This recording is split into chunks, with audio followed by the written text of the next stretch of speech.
Assalamualaikum warahmatullahi wabarakatuh. Alhamdulillah, alhamdulillahi rabbil alamin, wa bihi nasta'in ala umuri dunya waddin. Asyhadu an la ilaha illallah al-malikul haqqul mubin, wa asyhadu anna sayyidina Muhammadan abduhu wa rasuluhu shadiqul wa'dil amin. Allahumma salli wa sallim ala sayyidina Muhammadin khatamil anbiya wal mursalin wa ala alihi wa ashabihi at-tayyibin ajma'in, amma ba'd. Fa inna asdaqal kitabi kitabullah ta'ala wa khairal hadi hadi Muhammadin sallallahu alaihi wasallam wa syarrul umuri muhdatsatuha wa kullu muhdatsatin bid'ah wa kullu bid'atin dalalah wa kullu dalalatin finnar. Wa qala al-mu'allif rahimahullah ta'ala wa ada man nafa'a bihi wa bi'ulumihi fid dharain amin. Maqam Hadratul Ulama wal Fudala al muhtaramun yang saya hormati, pimpinan dari PTPN 11 Surabaya beserta staf-stafnya, yang saya hormati Ketua Takmir Masjid Husnul Khotimah PTPN 11 Surabaya beserta staf-stafnya, juga para bapak, saudara-saudara sekalian, ibu-ibu yang juga sangat kami hormati. Alhamdulillah, puji syukur kehadirat Allah Subhanahu wa taala pada siang hari ini kita masih diberikan nikmat oleh Allah, nikmat iman, nikmat Islam, nikmat sehat jasmani rohani, sehingga kita bisa untuk bersilaturahim, untuk bermuajahah, bermujalasah dalam rangka untuk pengajian rutin kita di siang hari ini. Semoga Allah menurunkan rahmatnya, keberkahan dan ridhonya bagi kita semua. Amin Allahumma amin. Salawat dan salam tercurahkan kepada junjungan Nabi besar kita Nabi Muhammad sallallahu alaihi wasallam dengan ucapan Allahumma salli wa sallim wa barik alaihi wa alihi. Para bapak, para ibu, saudara sekalian yang kami hormati, untuk hari ini kita masuk kepada bab birri walidayhi ma lam yakun maksiyah. Bab tentang untuk berbakti kepada kedua orang tua selama tidak maksiat kepada Allah Subhanahu wa taala. Dan juga hadis tentang wasiat Nabi Muhammad sallallahu alaihi wasallam kepada kita semua selaku umatnya, selaku orang-orang yang beriman kepada Allah dan kepada Rasulnya Nabi Muhammad sallallahu alaihi wasallam. Saya bacakan wa bihi qala Rasulullah sallallahu alaihi wasallam, haddatsana Muhammad ibn Abdul Aziz qala haddatsana Abdul Malik ibn Khattab ibn Ubaidillah ibn Abi Bakrah al-Basri alqaituhu birramlah qala haddatsani Rashid Abu Muhammad bin Shahr bin Hawsab an Ummi Darda an Abi Darda qala awsani Rasulullah sallallahu alaihi wasallam bitis'in. Ini hadis cukup panjang dari Abi Darda radhiyallahu anhu qala, berkata, Ausani telah memberikan wasiat kepadaku Rasulullah Muhammad sallallahu alaihi wasallam bitis'in dengan 9 wasiat. Yang pertama, la tusyrik billahi syai'an wa in qutti'ta aw hurriqta, yang artinya jangan engkau menyekutukan syirik kepada Allah dengan apapun, wa in qutti'ta, walaupun engkau dipenggal kepalamu, au qurita, atau kau dibakar hidup-hidup. Dalam artian wasiat Nabi yang pertama ini adalah jangan sampai kita melepaskan iman kita, kemudian kita menyekutukan Allah. Artinya meyakini ada Tuhan lagi selain Allah. Na'udzubillah. Ini dosa besar yang tidak bisa diampuni oleh Allah Subhanahu wa taala. Mengapa? Karena dosa syirik ini yang sudah menduakan Allah, dalam artian bahwa Allah Subhanahu wa taala yang sudah menanamkan tauhid, ibadah tauhid, di mana dari semenjak Nabi Adam sampai Rasulnya Nabi Muhammad sallallahu alaihi wasallam, ini selalu Allah mengajarkan tauhid, tidak ada Tuhan selain Allah. Tatkala andai kata kita kemudian dipaksa untuk menyekutukan Allah, walaupun dipenggal kepala kita, walaupun kita dibakar-bakar hidup-hidup, ini oleh Rasulullah tidak masalah. Yang penting iman ini tetap mentauhidkan, mengesahkan Allah Subhanahu wa ta'ala. Qul huwallahu ahad, Allahus samad, lam yalid wa lam yulad wa lam yakul lahu kufuwan ahad. Surat Al-Ikhlas ini surat tentang ketauhidan Allah, sifat-sifat keesaan Allah Subhanahu wa ta'ala. Di sini menyatakan bahwa Allah Maha Esa, di mana Allah tempat berlindung, Allah tidak beranak dan tidak diperanakkan. Karena tidak mungkin kalau Allah punya anak terus pertanyaannya nanti panjang. Okay. Terus siapa mertuanya dan seterusnya nanti panjang, maka tidak logika. Sehingga dalam Islam ajarannya Allah tidak beranak dan tidak diperanakkan.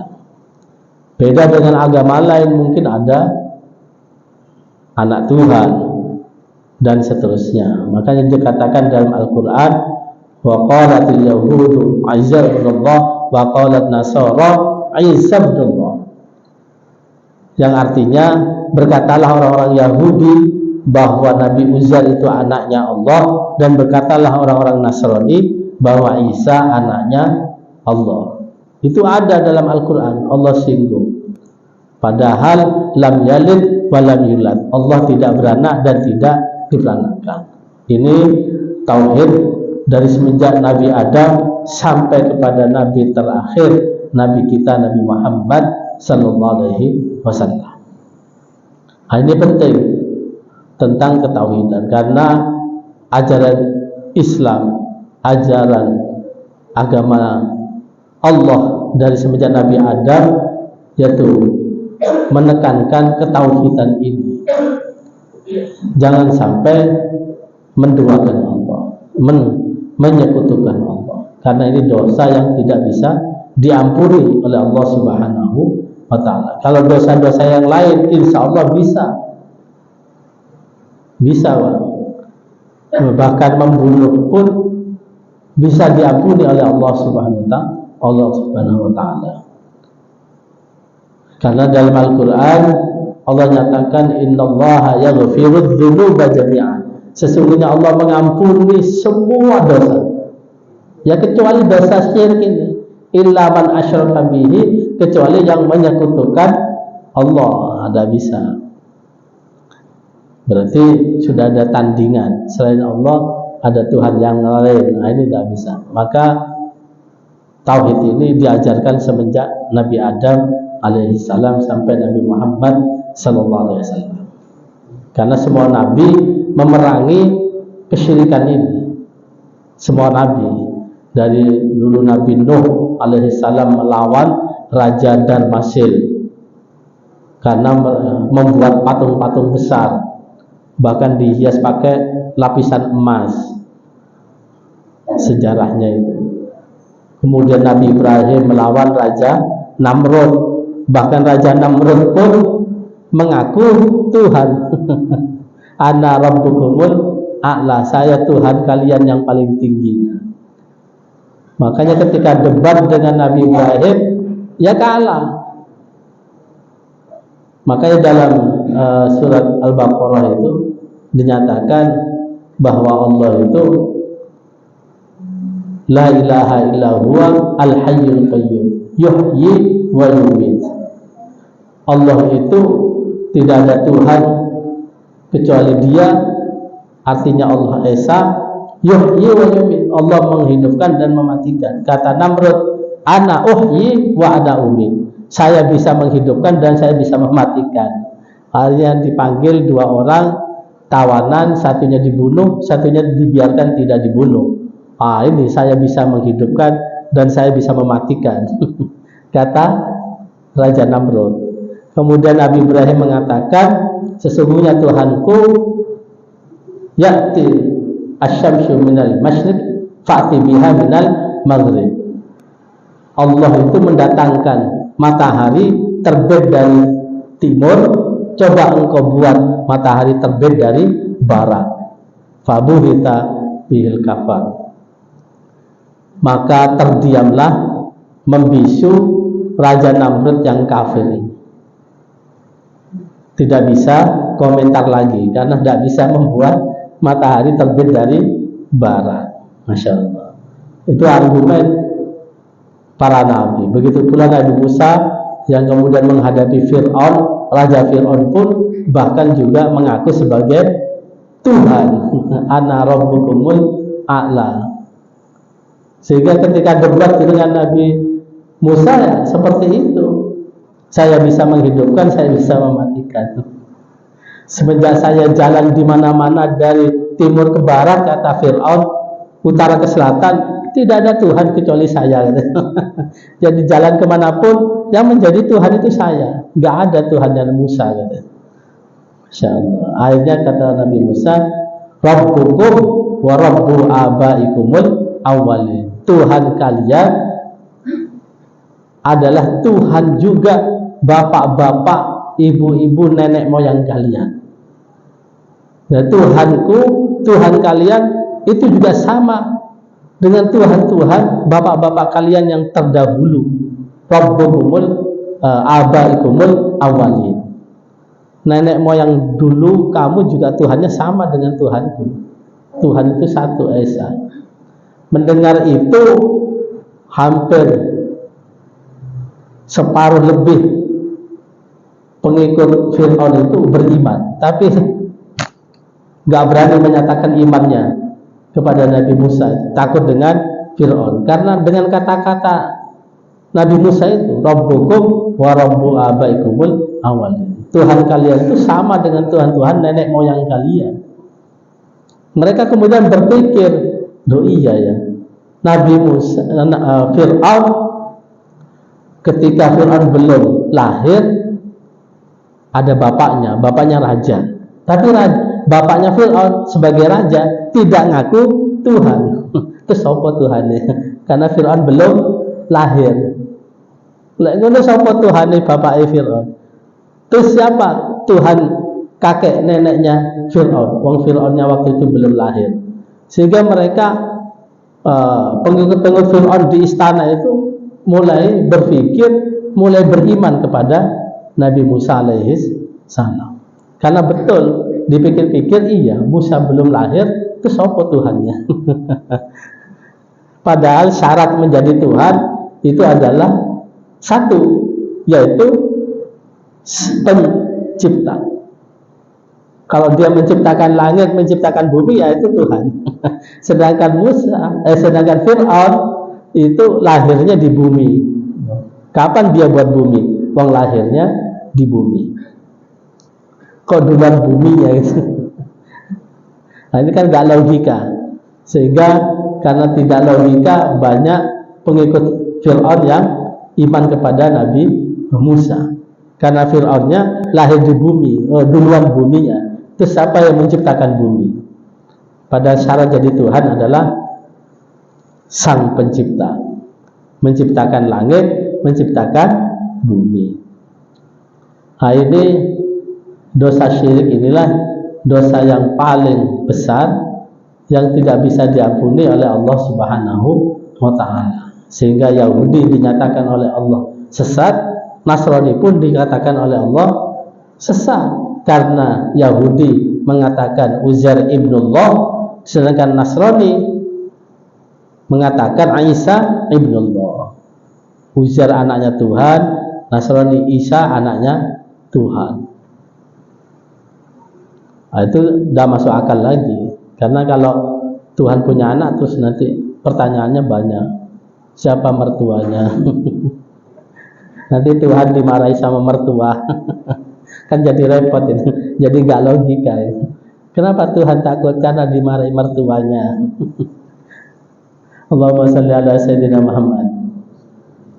Para bapak, para ibu yang dirahmati Allah, itu wasiat Nabi Muhammad SAW yang pertama adalah mengesahkan Allah, jangan menyekutukan Allah dengan apapun, dengan siapapun, meskipun kau dipenggal lehermu atau kau dibakar. Insyaallah. Wa in kutita au kurita. Yang kedua, wala tatrukanna as-salata al-maktubata muta'ammidan. Wasiat Rasulullah yang kedua dalam hadis Sahih Bukhari ini, janganlah kau meninggalkan sholat yang wajib secara sengaja, muta'ammidan, sengaja meninggalkan sholat 5 waktu. Nah, ini yang diwasiatkan oleh Rasulullah, jangan sampai meninggalkan sholat. Ya, sholat 5 waktu itu utamanya, karena ini wajib, al-maktubah, yang sudah diwajibkan oleh Allah Subhanahu wa ta'ala. Karena sholat ini ciri khas umat Nabi Muhammad, karena umat yang lainnya tidak seperti kita, ada takbir, ada ruku, ada sujud, ada tahiyat, ada salam. Sedangkan agama lain tidak ada. Ini karakter umat Nabi Muhammad sallallahu alaihi wasallam. Kalau sudah nggak sholat, terus gimana ciri umat Nabi Muhammad? Kalau nggak sholat, nah, cirinya memang sholat. Untuk membedakan kita dengan agama lain, ya sholat itu. Dan dalam Islam sempurna. Kenapa? Ibadahnya setiap hari, tidak seminggu sekali. Memang ada yang dari kita ya, ibadahnya Jumatan tok. Sholat Jumat tok baru ke masjid. Ya Allah. Ya, belum dapat hidayah. Sholat ini tiang agama. As-sholatu imaduddin. Faman aqamaha faqad aqamaddin wa man tarakaha faqad hadamaddin. Kata Rasulullah, sholat ini tiangnya agama. Kalau mendirikan sholat, melaksanakan sholat, maka dia mengokohkan, menguatkan agama. Dan kalau dia meninggalkan sholat, maka dia seakan-akan merobohkan, meruntuhkan agama. Nah, maka ini pentingnya sholat. Karena sebetulnya kalau dilihat dari hikmah sholat dan manfaat sholat, itu ternyata manusia itu butuh sholat. Butuh sholat. Karena di dalam sholat itu semuanya doa ada. Memuji Allah, mentasbihkan, mensucikan Allah, mengagungkan Allah. Termasuk di dalamnya ada doa. Kita baca surat Al-Fatihah itu sudah ada di dalamnya doa, ihdinas siratal mustaqim. Ya Allah, tunjukkan kami jalan yang lurus, jalan yang diridhoi Allah. Belum lagi tatkala kita duduk di antara dua sujud, itu doa. Doa semua itu. Rabbi firli warhamni wajburni warfa'ni warzuqni wahdini wa'afini wa'fu anni. Doa semua itu lengkap itu. Rabbi firli, ya Allah ampunilah dosaku. Rabbi firli warhamni, ya Allah sayangilah, rahmatilah aku. Wajburni, apa wajburni? Jangan, kalau dulu santri saya itu Pak, ceburkan aku. Wajibun, cukupkanlah kehidupanku. Kebutuhan kita dicukupi oleh Allah Subhanahu wa ta'ala. Wajibun, warfa'ni, angkatlah derajatku. Warzuqni, berilah aku rezeki. Masya Allah, lengkap. Wahdini, berikanlah aku hidayah. Wahdini, wa'afini, dan sehatkanlah aku. Masya Allah, ini doa lengkap ini sebetulnya. Tapi kadang kita cepet-cepetan akhirnya tidak menghayati. Wa'fu anni, dan maafkanlah kesalahanku. Masya Allah. Dari awal Rabbil firli, ya Allah ampunilah dosaku, ditutup wa'fu anni, maafkanlah kesalahanku. Kan lengkap, mohon ampun diakhiri dengan permintaan maaf. Itu luar biasa, itu doa di dalam sholat, lengkap sudah. Maka ini pentingnya sholat. Belum lagi tahiyat, itu luar biasa tahiyat itu. Karena tahiyat itu diperoleh, bacaan tahiyat itu ketika Rasulullah Isra Mi'raj.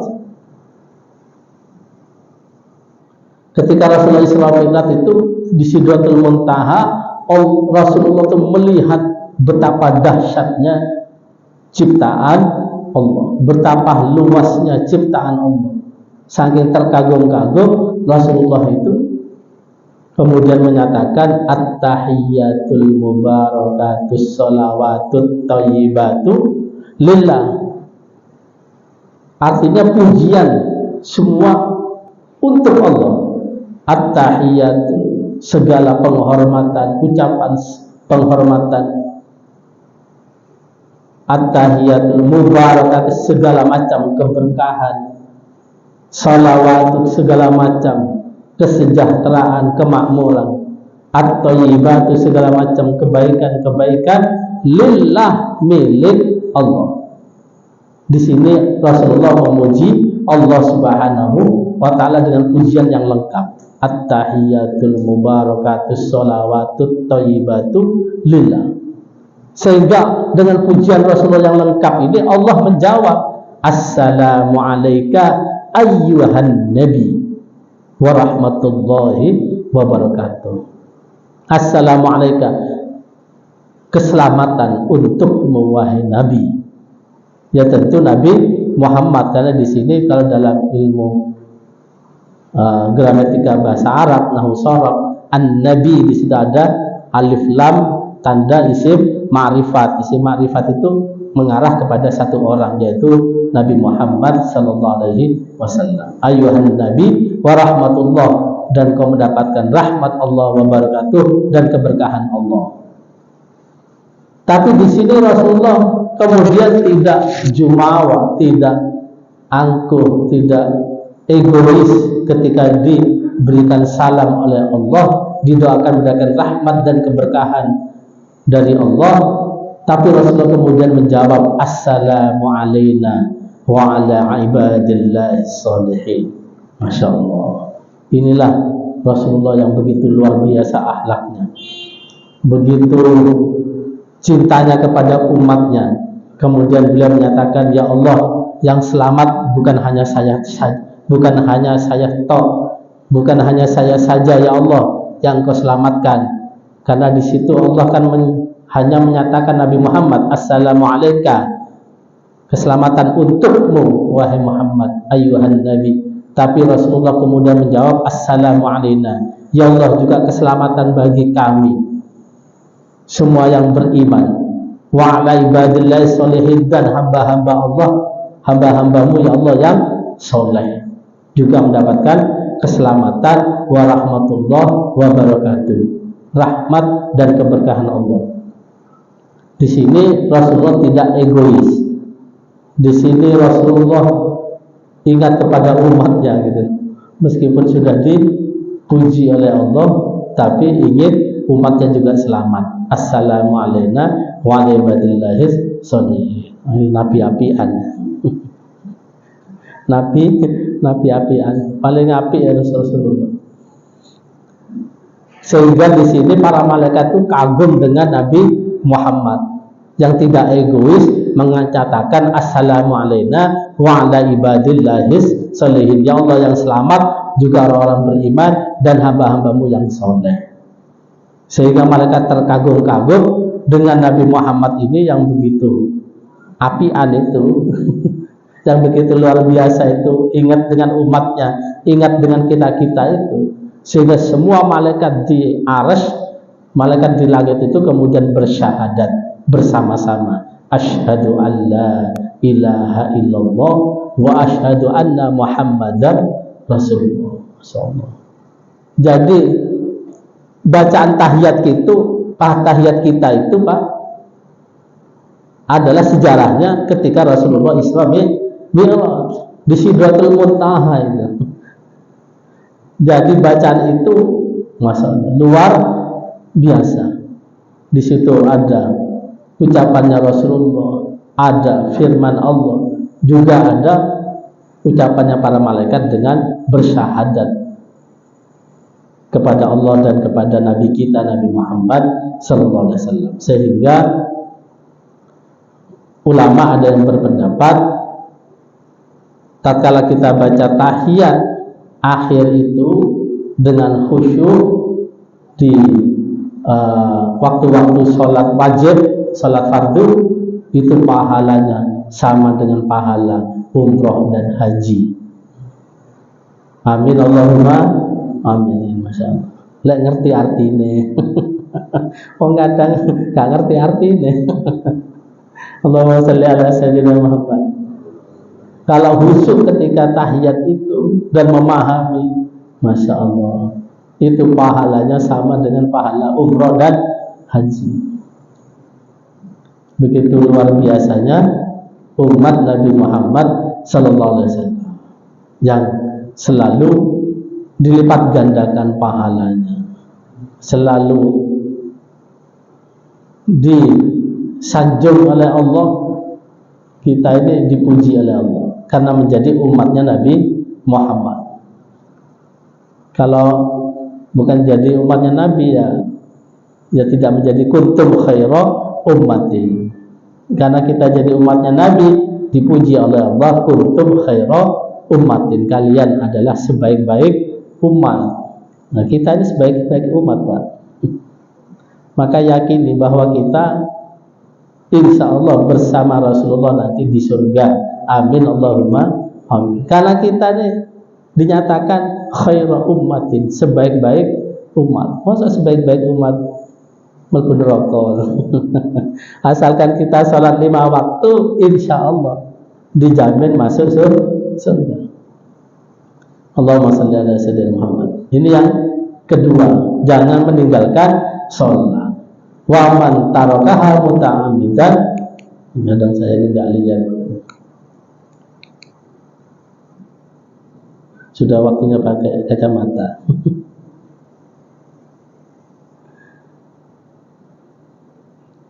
Wa man tarakaha muta'ammidan, siapa saja yang meninggalkan sholat itu secara sengaja, bara'at minhu dhimmah, kata Rasulullah, maka dia terlepas dari perlindungan Allah. Terlepas dari perlindungan Allah. Allah tidak akan melindungi nanti di akhirat kalau sengaja meninggalkan sholat 5 waktu. Nah, kalau nggak sengaja karena lupa, karena tertidur, turunnya suwi bisa. Ya enggak apa-apa Pak. Karena orang tidur, orang lupa itu tidak berdosa. Puasa Ramadan kita minum siang-siang, lupa, tidak dosa Pak. Namanya lupa. Selama kita lupa, ya terbebas dari dosa. Tapi bukan pura-pura lupa Pak. Yang bahaya itu pura-pura lupa, minum 1 gelas. Puasa Ramadan awan-awan, siang-siang minum 1 gelas besar. Kok minum? Oh ya lupa. Padahal pura-pura lupa. Maka yang terpenting di sini adalah menjaga sholat. Yang ketiga, wala tashrabanna al-khamra fa innahu miftahu kulli syarrin. Wasiat Rasulullah yang ketiga, jangan kau minum khamr karena sesungguhnya ia adalah pintu kunci dari setiap keburukan. Khamr itu bahayanya khamr.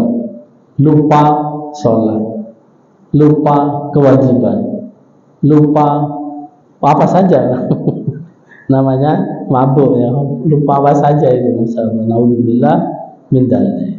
Makanya dulu ada cerita Pak, Imam Barseso, tapi sebelum Nabi Muhammad, umat nabi-nabi yang terdahulu. Barseso dinyatakan orang yang rajin ibadah, ya anggaplah umpama sekarang rajin sholat, rajin ibadah, rajin zikir, rajin sholat. Muridnya 70 santri, 70 murid, bisa jalan di atas air dan bisa terbang di udara. Muridnya itu, apalagi Barseso, saking alimnya, saking saktinya. Akhirnya digoda oleh iblis, disesatkan oleh iblis. Iblis kemudian menyerupai manusia. Kalau sekarang tidak bisa.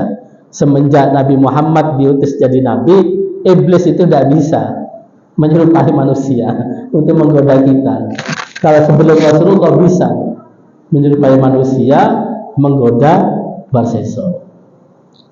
Kemudian dia pura-pura jadi muridnya, kemudian dia ibadahnya lebih lama dari Barseso. Umpamanya kalau Barseso wiritan 1 jam, dia 2 jam. Umpamanya dia sholat tahajudnya 100 rakaat, iblis ini 200 rakaat. Jadi dikalahkan terus di Barseso. Kalau doa Barseso setengah jam, dia doa 1 jam. Akhirnya lama-lama Barseso tanya, kamu dari mana? Kemudian setelah ditanya-tanya, kok bisa kamu kuat gitu ibadahnya? Maksudnya melebihi Barseso itu, kok bisa kuat, kata Barseso. Nah, kemudian kata iblis ini yang menyerupai manusia, saya dulu tidak bisa ibadah sekuat ini karena saya berdosa, dulu punya dosa, maka saya setiap ingat dosa saya kemudian semangat beribadah. Ingat dosa saya semangat ibadah. Akhirnya, apa yang kamu kerjakan? Kalau kamu ingin seperti aku, ya kamu membunuh orang. Kalau kamu bisa membunuh orang, kamu nanti kalau ingat dosa itu, kamu akan semangat terus ibadah. Wah, itu dosa besar, kata Barseso. Tidak mungkin saya melakukan. Akhirnya digoda lagi suatu ketika, wes Barseso, kalau kamu tidak mau membunuh, berzina dengan perempuan, maka setiap kau ingat perzinahan itu, kau semangat untuk ibadah. Wah, tidak bisa, itu dosa besar itu. Tidak mungkin saya melakukannya. Akhirnya ketiga kalinya ditawari khamr, minuman keras. Ya, umpama sekarang whisky, Manson, Blue Moon,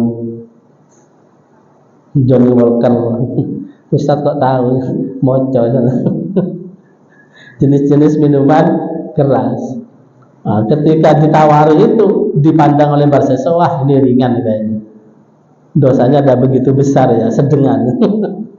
Akhirnya minumlah khamr tersebut. Diajak ke warung, di mana pelayan warung tersebut cantik, ya. Mbak-mbak cantik, umpamanya sekarang itu, ya, minum di situ sampai mabuk. Akhirnya yang jaga warung mbak-mbak cantik itu diajak tidur, berzina di situ. Ternyata suaminya datang. Suaminya datang mau dipukul Barseso. Akhirnya suaminya, perempuan tersebut, dibunuh. Nah, lengkaplah sudah dosanya Barseso itu. Membunuh, berzina gara-gara minum minuman keras. Naudzubillah. Maka kata Rasulullah, fa innaha miftahun kulli syarrin, karena sesungguhnya khamr itu, minuman keras itu, kunci dari setiap keburukan. Karena dulu sudah terbukti godaan iblis itu manjur kepada bersesor dengan minuman keras. Itu wasiat Rasulullah yang ketiga. Yang keempat, wati walidaika, dan taatlah kau kepada kedua orang tuamu, bapak dan ibumu. Wa in amaraka an takhruja min dunyaka, walaupun keduanya memerintahkan kamu untuk keluar dari duniamu, fakhruj lahuma, maka keluarlah kau demi kedua orang tuamu. Keluarlah kau dari dunia itu demi kedua orang tuamu. Andai kata disuruh keluar dari dunia ini, mau demi taatnya, patuhnya kepada kedua orang tua. Ketaatan kepada orang tua ini dilambangkan oleh Allah setelah taat kepada Allah, menyembah Allah, tidak menyekutukan Allah. Yang kedua harus berbuat baik, berbakti kepada kedua orang tua. Wa qadara rabbuka alla ta'budu illa iyyah wa bil walidaini ihsana. Di situ Al-Qur'an itu menyatakan setelah engkau menyembah Allah, tidak menyekutukan Allah, wa bil walidaini ihsana. Nomor 2 setelah sholat, setelah zikir, berbuat baiklah kepada kedua orang tua. Karena kita ada lantaran, perantara orang tua. Tidak mungkin manusia keluar dari batu. Ya keluar dari perut ibu semuanya, kecuali Nabi Adam dan Umi Hawa.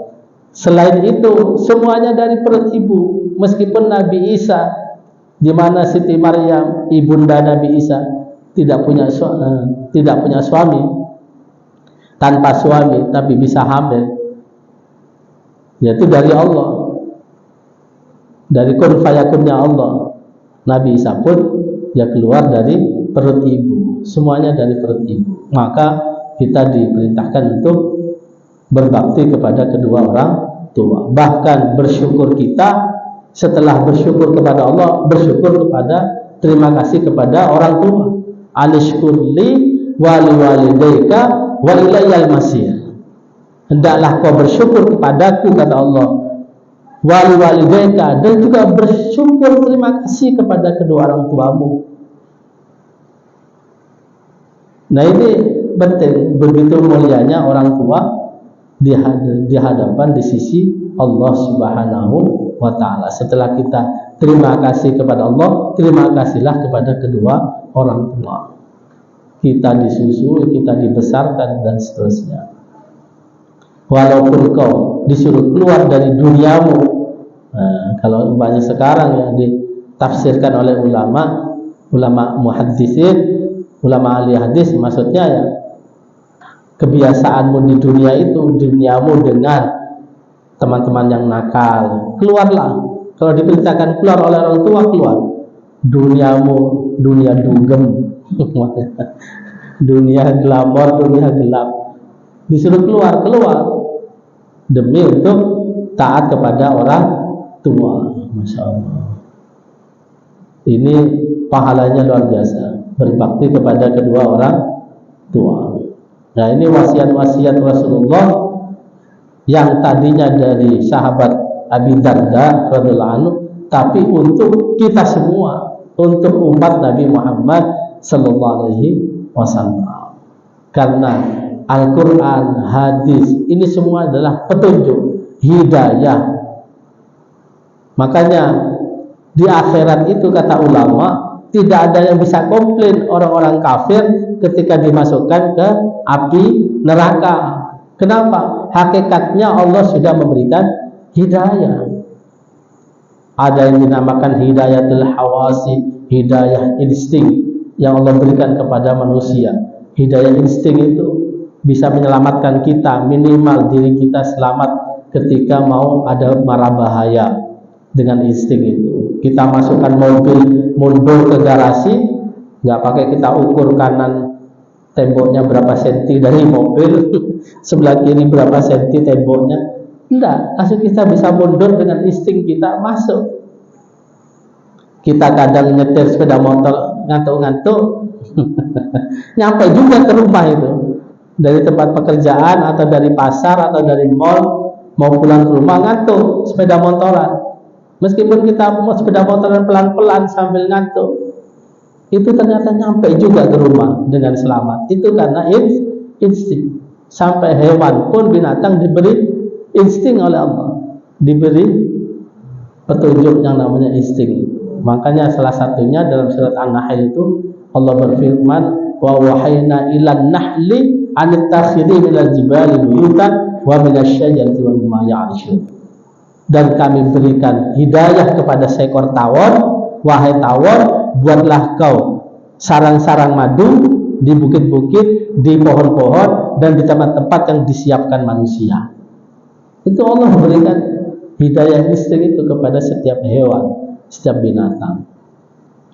Belum lagi hidayah Allah berikan berupa panca indera kita, penglihatan, pendengaran, dan lain-lain. Ini termasuk hidayah Allah. Minimal kita bisa menentukan dengan panca indera ini mana yang baik, mana yang buruk untuk diri kita, mana yang bisa kita konsumsi baik untuk tubuh kita, mana yang tidak. Kita lewat dalam satu jalan yang belum kita kenal, jalan asing, kita bisa melihat dengan panca indera kita ini jalan aman ataukah tidak, sehingga kita bisa memilih jalan yang aman buat kita. Itu hidayah. Makanya Allah singgung dalam Al-Quran itu, alam naj'al lahu aynaini wa lisana wa syafatain wa hadainahun najdain. Bukankah manusia telah aku ciptakan mempunyai panca indera, dua mata, dua bibir, lidah, telinga, semuanya ini. Wa hadainahun najdain, dan kami berikan dua jalan, jalan yang hak dan jalan yang batil. Tinggal kita pilih mau jalan yang mana, kan gitu. Belum lagi hidayatul akli, hidayah akal ini. Dengan akal kita bisa berpikir, bisa merenung, bisa menghayati, bisa mencerna, mencermati, dan seterusnya. Makanya banyak ayat Al-Quran yang afala tadzakkarun, afala tubsirun, afala ta'qilun. Itu supaya kita menggunakan akal. Apa kamu tidak berpikir? Apa kamu tidak mencermati? Apakah kamu tidak melihat, dan seterusnya. Sampai yang terakhir, hidayatul din, hidayah agama, melalui ayat Al-Quran, melalui hadis-hadis Nabi, ribuan ayat Quran, 6.666 ayat. Belum lagi hadis dalam Sahih Bukhari, 5.000 sekian hadis. Itu petunjuk semua, sehingga tatkala nanti orang-orang kafir masuk neraka, itu tidak bisa komplain, tidak bisa protes, karena di dunia sudah diberikan hidayah oleh Allah, yaitu hidayah terbesar, hidayatul din, hidayah agama yang disempurnakan oleh Allah kepada Nabi kita, Nabi Muhammad Sallallahu Alaihi Wasallam. Makanya turun ayat setelah Rasulullah menyelesaikan rukun Islam yang terakhir, yaitu haji. Selesai semua rukun Islam, turunlah ayat al-yawma akmaltu lakum dinakum wa atmamtu alaikum ni'mati wa raditu lakumul Islam madinah. Hari ini kata Allah telah aku sempurnakan untukmu agamamu, dan hari ini telah aku sempurnakan nikmatku untuk kalian semua, dan hari ini aku rela, aku ridho Islam sebagai agamamu. Wa raditu lakumul Islam madinah. Ini penting. Dan Al-Quran kan sudah diterjemahkan ke berbagai bahasa, bahasa Inggris, bahasa Jerman, bahasa Italia, semua bahasa, sehingga tidak ada alasan tidak mendapatkan hidayah dari Allah. Dan Al-Quran tidak bisa dirubah, tidak bisa dimanipulasi, tidak bisa diganti-ganti, karena dijaga oleh Allah. Inna nahnu nazzalna dzikra wa inna lahu lahafidun. Sesungguhnya kami turunkan Al-Quran ini, dan kami yang akan menjaganya, kata Allah, melalui lisan-lisan ulama-ulama, orang-orang soleh yang menghafal Al-Quran. Sehingga Al-Quran kalau dicetak ada kesalahan, ketemu karena banyak yang hafal Al-Quran. Mohon maaf kalau agama yang lain nggak ada yang hafal kitab sucinya. Nggak ada agama lain menghafal kitab sucinya, nggak ada. Kalau Al-Quran mulai anak kecil sudah menghafal Al-Quran, karena Al-Quran itu awalnya tidak ditulis tapi dihafal dari Rasulullah kepada sahabat, dihafal. Meskipun sahabat ada yang menulis di kulit-kulit onta, kulit kambing, pelepah kurma, di lempengan-lempengan batu. Awalnya Al-Quran itu ditulis di situ karena kertas belum ada. Zaman dulu, zaman Rasulullah belum ada pabrik kertas, Pak. Jadi ditulisnya di kulit-kulit onta, kulit kambing. Sehingga dari hafalan-hafalan itu, sehingga tidak bisa dimanipulasi. Kalau kita posisi yang lain, insya Allah ada penyelewengan. Makanya dalam Al-Quran disinggung kitab Taurat, kitab Injil itu sudah tidak murni, tidak asli, karena sudah mengalami penyimpangan-penyimpangan. Saya kira itu untuk kita ngaji bersama. Mungkin ada sharing dari kita, dari panjenengan yang mau bertanya, bisa kita untuk sharing bersama. Kalau ada, monggo, mungkin satu pertanyaan dari Bapak, kalau ada silahkan, atau bertanya apa saja. Nah, monggo. Waalaikumsalam warahmatullahi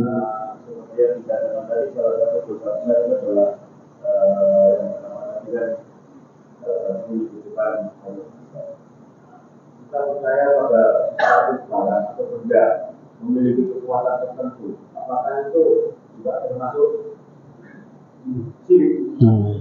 Ya. Wisata. Oh ya. Itu apakah termasuk syirik? Iya.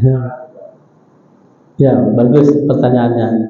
Ini kalau saya punya pusaka, Ustaz, punya keris, punya jimat, punya cincin, cincin. Karena Rasul juga punya cincin. Rasul juga memakai cincin. Gimana Ustaz kalau percaya ini dengan pusaka, dengan keris ya? Kata ulama ya, ada dua pendapat. Satunya itu asyirkul asghar, syirik kecil. Yang satunya tidak syirik, hanya percaya bahwa ini ada semacam kemanfaatan, sama dengan cincin. Apa manfaatnya? Ya keindahan gitu. Karena batu-batu permata kan indah. Ada kalau merah rubi, kalau hijau jamrud, kalau biru safir kan gitu. Sehingga kemanfaatannya ya keindahan. Batu koral, apa manfaatnya? Kerikil, ya manfaatnya juga ada untuk ngecor gitu. Kan gitu. Jadi kalau kita percaya, kemanfaatannya aja yang kita percaya gitu. Insya Allah tidak ada kesyirikan menurut sebagian ulama, karena tauhid kita ini insya Allah tidak bisa dikalahkan dengan hanya percaya kepada benda. Umpamanya wong Jawa gak gawa keris gak enak. Metu-metu zaman dulu orang Madura kalau nggak bawa celurit keluar itu gak enak, mesti disikap celurit. Zaman dulu, Pak. Zaman sekarang kalau nggak bawa HP nggak enak, Pak. HP ketinggalan, balik lagi ke rumah. Betul? Nah, berarti percaya kepada HP. Apalagi zaman sekarang, ibu-ibu kalau nggak bawa ATM nggak enak, berarti percaya kepada ATM gitu. Enggak, kemanfaatannya aja. Selama kita tetap tauhid itu kepada Allah, mantap, tidak akan tergoyahkan, tidak akan terkalahkan dengan benda-benda tersebut. Karena nggak mungkin tauhid kita itu dikalahkan dengan benda-benda itu. Karena tauhid kepada Allah itu sudah paten. Bahkan man qala la ilaha illallah dakhala jannah. Siapa yang mengatakan, mengucapkan la ilaha illallah, tidak ada Tuhan kecuali Allah, dakhala jannah, ia akan masuk surga. Ini hadis sahih, Pak. Dawuh Rasulullah, siapa yang mengucapkan la ilaha illallah, dia akan pasti masuk surga. Insyaallah. Jaminan masuk surga. Karena kita pun punya kuncinya surga, Pak. Kita ini umat Nabi Muhammad ini punya kuncinya surga. miftahul jannah la ilaha illallah Muhammadur Rasulullah. Maka keimanan kita tidak bisa akan terkalahkan dengan benda-benda itu. Saya kira itu ya, sama kita ini sekarang kan zaman modern, nggak enak kalau nggak bawa HP, nggak enak kalau nggak bawa ATM.